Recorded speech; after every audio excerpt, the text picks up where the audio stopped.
Looking to land your dream job? It all starts with a strong curriculum vitae, or CV. Let's break down how to create a CV that captures attention. First, start with your contact information at the top.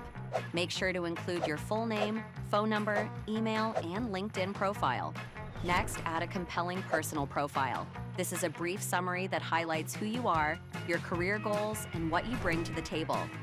Detail your work experience with job titles, companies, dates, and key responsibilities, showing your career progression and skills. Now, move on to your education. Include your degrees, certifications, and any relevant coursework. Next, focus on your skills section. Highlight any hard, technical, and soft skills that are relevant to the job you're applying for. Sometimes you may need to include additional sections to your CV to showcase your qualifications better, such as awards, certifications, volunteer work, and more.